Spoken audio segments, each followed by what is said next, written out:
Tuhan bersamamu. Dan bersama rohmu. Inilah Injil suci menurut Santo Yohanes. Dimuliakanlah Tuhan.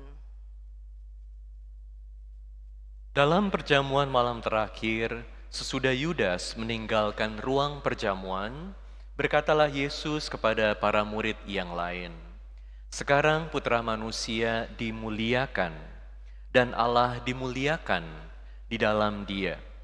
Jika Allah dimuliakan di dalam Dia, Allah akan memuliakan Dia juga di dalam dirinya, dan akan memuliakan Dia dengan segera. Hai anak-anakku, tinggal sesaat lagi aku ada bersama kamu. Aku memberikan perintah baru kepada kamu, yaitu supaya kamu saling mengasihi. Sama seperti aku telah mengasihi kamu, demikian pula kamu harus saling mengasihi. Dengan demikian, semua orang akan tahu bahwa kamu adalah murid-muridku, yaitu jika kamu saling mengasihi." Demikianlah Injil Tuhan. Terpujilah Kristus. Sekarang Putra Manusia dimuliakan, dan Allah dimuliakan dalam Dia. Saudara-saudari sekalian terkasih dalam Kristus, hari ini saya mau mengajak Anda sekalian untuk merenungkan tema kemuliaan sejati. Pertama, saya mau mengajak Anda melihat bagaimana manusia mengejar kemuliaan. Kedua, kemuliaan Yesus. Dan ketiga, ikut ambil bagian dalam kemuliaan Yesus. Yang pertama, kita melihat bagaimana manusia mengejar kemuliaan. Dalam hidup kita sehari-hari, seringkali banyak dari kita mengejar kemuliaan. Kita berpikir supaya bisa mendapatkan kemuliaan, kita perlu dihormati, kita perlu dihargai. Dan tentu kita semua senang kalau dihargai, senang kalau dihormati. Siapa sih yang gak mau dihormati?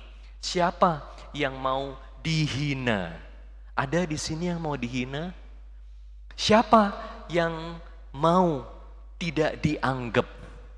Waktu saya datang ke Surabaya tahun 2010, salah satu kata pertama yang saya pelajari adalah diwongke, wongke.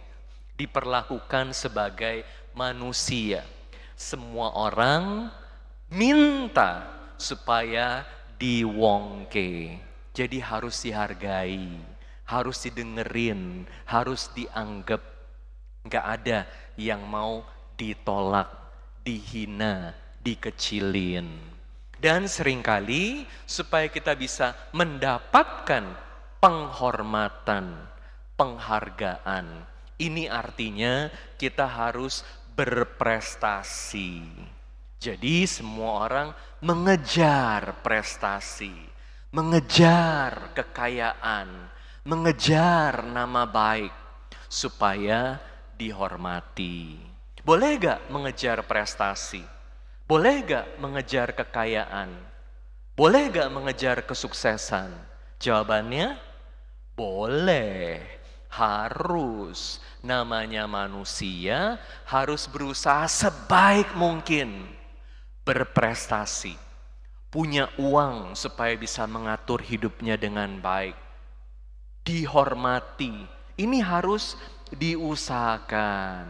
Tapi kita juga harus hati-hati, karena kalau yang kita kejar selalu adalah prestasi, kesuksesan, uang, nama baik, hebat, kita bisa-bisa dengan mudah jatuh pada kesombongan, jatuh pada jatuh pada kita hanya mengejar image. Kita bisa-bisa jatuh dalam perbandingan, terus-menerus membandingkan diri satu sama lain. Aku lebih hebat gak ya dari dia? Aku lebih kaya gak ya dari dia? Aku lebih cantik gak dari dia? Kalau lebih hebat, lebih cantik, lebih berprestasi, nanti jadinya sombong. Bahkan kita mengejar berbagai cara supaya bisa jadi lebih hebat dari orang lain. Supaya aku bisa lebih hebat dari orang lain, cara apa yang dipakai? Menjatuhkan orang lain, menjelekkan orang lain. Lalu mulai berpolitik, politik kotor. Dan di mana-mana ada politiknya. Termasuk dalam organisasi gereja.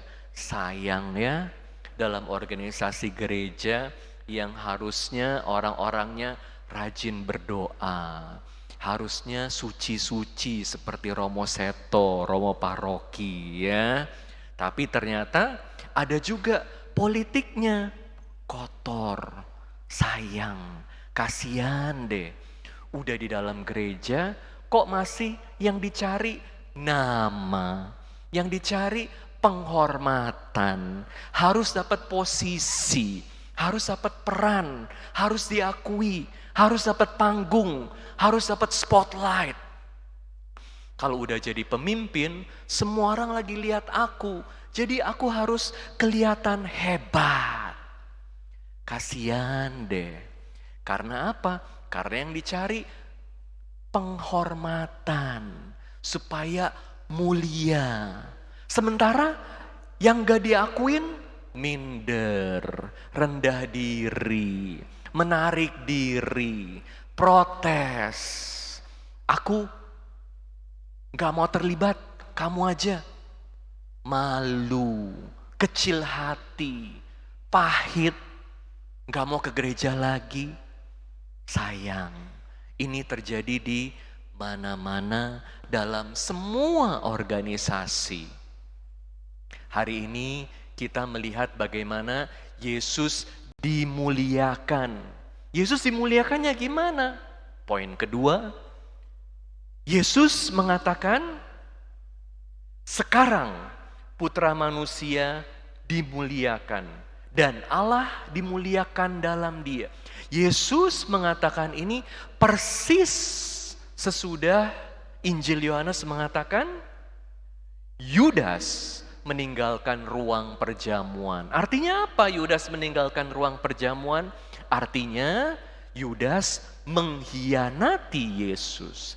Yesus dimuliakan persis saat Yudas mengkhianati Yesus. Dan itu artinya sebentar lagi, besok, Yesus akan memanggul salib. Yesus akan dipermalukan. Dipermalukan sebagai raja yang dihina. Yesus menyerahkan diri pada Allah Bapa, misi Bapa. Itu artinya Yesus menderita, Yesus disalib, dan Yesus wafat. Di mana murid-murid Yesus? Murid-murid Yesus pergi tercerai-berai, meninggalkan Yesus. Di saat Yesus paling membutuhkan support dari murid-muridnya, apa yang terjadi? Murid-muridnya ketiduran di Taman Getsemani. Murid-muridnya ketakutan. Murid-muridnya meninggalkan Yesus. Di mana penghormatan terhadap Yesus? Di mana kemuliaan Yesus? Tapi justru saat itu Yesus dimuliakan. Makanya Injil Yohanes itu dibagi jadi dua. Bagian pertama kitab tanda di mana Yesus melakukan banyak mujizat. Bagian kedua tentang penderitaan Yesus. Tapi justru dalam penderitaan itu Yesus dimuliakan. Kenapa dalam penderitaan Yesus dimuliakan? Itu karena Yesus patuh kepada Bapa. Setia menjalankan rencana Bapa. Artinya kemuliaan Yesus bukan tergantung dari matanya Yudas. bukan tergantung dari matanya Petrus, bukan tergantung dari matanya Pilatus, bukan tergantung dari matanya dunia. Oleh karena itu, kalau Anda mencari kemuliaan, jangan cari di matanya tetangga Anda. Jangan cari di matanya Romo Adrian. Penghormatan dari dunia itu gampang berubah. Hari ini dihormati, besok dibuang. Itulah manusia. Gampang berubah. Oleh karena itu, sekali lagi, jangan cari dari matanya dunia. Seperti Yesus mencari kemuliaan dari matanya Allah. Dengan setia pada Tuhan. Makanya kalau kita mau berbagi, ikut serta dalam kemuliaan Yesus. Caranya gimana? Ikut serta dalam misinya Yesus. Setia kepada Tuhan Yesus. Hari demi hari menjalankan misinya Yesus. Kalau dipuji sama tetangga, puji Tuhan. Kalau dipuji sama Romo Seto, puji Tuhan. Kalau enggak dipuji, enggak apa-apa. Puji Tuhan juga. Ini bisa menjadi kesempatan untuk latihan rendah hati, latihan ketulusan, latihan semakin setia sama Tuhan. Justru di saat gak ada spotlight, gak ada yang perhatiin, itulah siapa kita sesungguhnya. Dan di situ Tuhan melihat kita. Tuhan melihat karya kita. Tuhan melihat hati kita. Yang paling penting itu bukan pujian dari orang lain. Tapi yang paling penting adalah bagaimana kita melakukan perintah Tuhan. Dan perintah Tuhan bilang apa? Dalam Injil hari ini dikatakan harus mengasihi sesama seperti Yesus mengasihi kita. Jadi belajar hari demi hari untuk mengasihi dengan tulus. Jangan hanya cari imbalan dari dunia. Dunia gampang berubah. Tapi Tuhan setia menyertai kita. Bahkan saat dunia membuang kita, saat dunia tidak menghargai kita, saat dunia bullying kita. Bullying ini ada di mana-mana ya. Bukan hanya bullying fisik, ditonjok sama teman sekelas, tapi ditikam oleh sahabat yang menjelekkan kita. Ini juga bullying. Politicking juga bullying. Di mana-mana kita bisa dibully. Tapi siapa yang membela kita? Yesus adalah sang pembela kita. Oleh karena itu, cari kesetiaan supaya dilihat oleh mata Tuhan. Tahun ini, tahun yubileum, kita gereja ini mengkanonisasi. Yang kita udah tahu, yang saya udah tahu minimal akan ada 3 santo baru ya. Carlo Acutis, dan ada Giorgio Frassati, dan ada Bartolo Longo. Puji Tuhan, 2 dari 3 ini adalah anggota Dominikan awam ya, luar biasa Dominikan awam. Si Giorgio Frassati dan Bartolo Longo. Tapi saya mau ajak Anda untuk lihat si Giorgio Frassati. Dia meninggal masih sangat muda, umur 24. Saya kagum sekali sama Giorgio Frassati. Karena walaupun dia masih sangat muda, tetapi dia sudah sangat dewasa, luar biasa. Jadi si Giorgio Frassati ini jadi santo, akan diangkat jadi santo karena teladan hidupnya dari dia masih muda, walaupun anak orang kaya raya. Bapaknya ini kaya banget, bukan kaya aja tapi kaya banget ya. Jadi duta besar, pemilik surat kabar besar di Italia, tinggal di kota besar di Turin.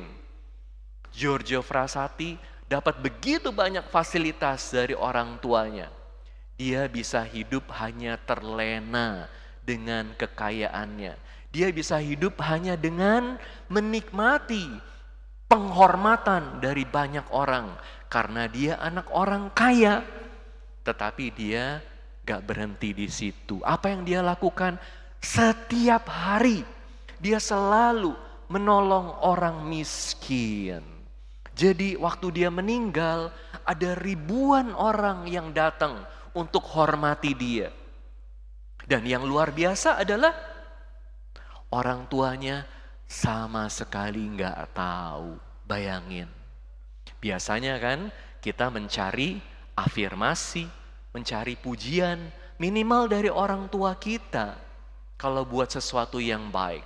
Tapi Giorgio Frassati menolong banyak orang, bahkan tanpa orang tuanya tahu. Tapi yang tahu siapa? Tuhan. Giorgio Frassati merayakan hidup. Perayaan hidup bukan terjadi saat banyak orang yang memuji kita. Ini dangkal. Tapi perayaan hidup dari Giorgio Frassati adalah dia selalu bilang verso l'alto. Dia senang naik gunung, Makanya selalu katakan motonya lebih tinggi lagi, menuju pada ketinggian.